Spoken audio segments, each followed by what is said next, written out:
First of all, I want to say thank you. You know, I appreciate your guys' job. It's not easy. Um, I just try to be honest. Um, you know, Good for my teammates, and then just try to handle my job as a leader, as a captain. Um, I know it's my third time winning this, and now it's becoming another senior award. But you know, I got a couple more in me, so hopefully we can keep the streak going. But it's you know, th- I think coming up to, I was raised a certain way and raised to give people respect. And then going to Ohio State under Jim Tressel, working with a lady by the name of Shelley Poe. She's a West Virginia alum, but they helped prepare me for dealing with the media, and not only dealing with the media, but creating relationships and being able to talk open, and understanding that you have a platform and you can use it for good or bad. So is it easier dealing with us in COVID or harder? Oh man, well I do miss you guys in the locker room, but it's just about uh, being able to work on the fly now, and that includes Zoom. Okay, is there any time you're just like, man, I don't want to do this, but I know I have to? How tough is that when you don't want to talk, but you know you pretty much are obligated to? Well, that's after every loss. As you know, I am not the happiest person after we lose. I tend to take it um, personally and individually, that I let my team down, that we weren't able to do it. Um, but, you know, um, I know it's the cliche thing where it's give yourself 5 minutes, collect your thoughts, and try to muster up something together. But that's what I tend to do. So Mike said yesterday he kind of put the defensive effort on performance on you guys up front, and you kind of set the tone for that. And you were missing some guys up there too. So what kind of put it all together for you? I think communication was big. Especially when you have a lot of new guys. If they can communicate their problems, what they need to see, what they're looking for, and then it comes down to our older guys. Help get guys lined up, um, and understand if we get 11 guys on the same page, we're a much better team. How do you roll that over into this week or Ooh. Well, it's not easy. Usually when they run the ball with the quarterback, it becomes 11 on 11. It takes a lot of guys getting to the ball. Coach LeBeau was always big on everybody just doing their 111th. And it takes that today. I mean, on Sunday. Man, my days are already messed up. But, we just got to make sure we have a solid game plan. It doesn't take a lot of exotic stuff. It comes down to just being simple, and execute at a high level. You guys have had a good plan against. You guys have had a good plan against Lamar in Mm-hmm. the past. Does it change dramatically if it's Huntley?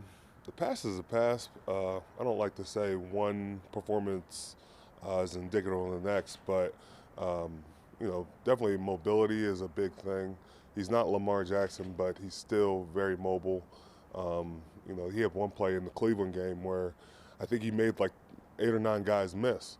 And so, we got to make sure we corral him, keep him in the pocket. That last game, I thought they played very well against the Rams. It came down to a one possession game. So he's giving them a chance to win games. How do you guard against kind of the emotional hangover after this last week, especially going on the road? Seems like that's been kind of a thing that's happened at times this season, a little bit of the roller coaster. Well, after last game, it's just got to be another farewell tour for Ben. We got to continue to keep playing. I don't think there's going to be a lot of physical demands during the week, but we got to be our best on Sunday. Along those lines too, is there kind of a way you can channel the emotions from Monday carrying over? Give ourselves a chance. I know we need things to go our way, but in that Baltimore stadium, that's all we're worried about, and we got to make sure we give ourselves the best chance we can. You know, doing well, they're going to put that score score up if it's against you. Of course, I remember the last time, and it was not a good feeling. That game was pretty depressing. It was raining. A lot of things went wrong, but our job is to make sure when we look at the scoreboard, we see our score, we're winning, and then we'll take them from there. Yeah, Mike said yesterday that players make this rivalry. What do you appreciate about Baltimore Steelers? There's a level of respect there, but I think the big thing, you got the Hall of Famers. The game has changed because of this game. Whether it's the Hines Ward blocks, the hard hitting, the Ryan Clark hits, and then you look at the splash plays, Troy Polamalu, Lawrence Timmons, the Antonio Brown catch on the head, them breaking Ben's nose. My first game, we played them there, not a clothesline, Rashard Mendenhall, and I was like, damn, this is way different. But there's countless of guys that stand out, and you were remembered by the games you played versus Baltimore.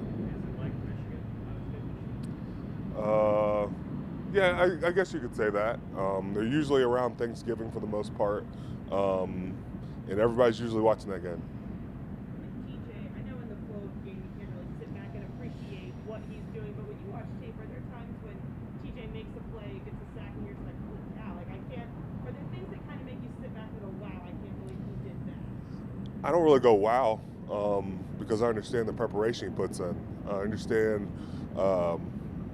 what he does in the off season, and this guy's locked in no matter what the circumstances are. He's a game changer. He's a game wrecker. The sacks are one thing, the turnovers are another thing. And we've never needed every bit of it. I think not a lot of guys can say they got a chance to break the record, and then he puts on turnovers. He puts on a clinic of how not just to get a sack, but to create a turnover. With him almost maybe put a sack away from the record at this Mm-hmm. point.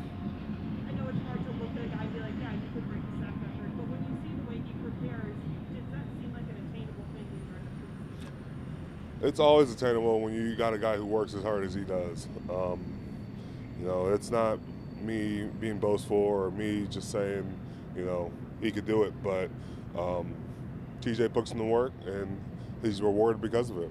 Yeah, you guys took over the sack lead again. It would be 5 straight years if you could finish it off this year. Mm-hmm. Is that meaningful for you? Not right now. Well, I'll retire maybe, but I'm just worried about getting this guy on the ground this week. That work that he puts in, does that show up in things like during training camp when he was still doing the individual stuff, even though he wasn't fully participating? Well, I think it's individual stuff, but then I think it's classroom stuff. The way he breaks down tape, the way he's looking for little things, whether it's, how they do hard counts or what's their lingo, are they sliding to him? He's big on looking at the time of when the time clock comes down and, able to jump the count. But these are all things that are factors. And then you look at how violent he plays with his hands are pretty awesome. Joe, I'm sorry if you've been asked this, but when you got here, what was the quality you noticed the most about Ben that stood out to you? Quality. Beyond his physical attributes, maybe. I think two things that really stick out: his toughness and his clutchness. That is what? And his clutchness. I think toughness-wise, he's been beat up, and I don't know if a lot of other quarterbacks could do it. You usually see a lot of quarterbacks tend to, start to slide and take the knees. I haven't seen Ben do a lot of that, and I don't know if that's because he doesn't want to get hurt doing it, but Ben is a warrior because of it. And then his clutchness. As long as I've been here, they've said if the game is close, Ben can win that game. And we've been very lucky to have a quarterback that is always going to give you a chance. I was going to say, when only 2 other guys have had more fourth quarter drives than you, when you know that guy has that quality, teammates follow when they believe it. Yeah, I think it's the ultimate, compliment when he can give your team a chance every single time. And it's up to the defense not to screw it up.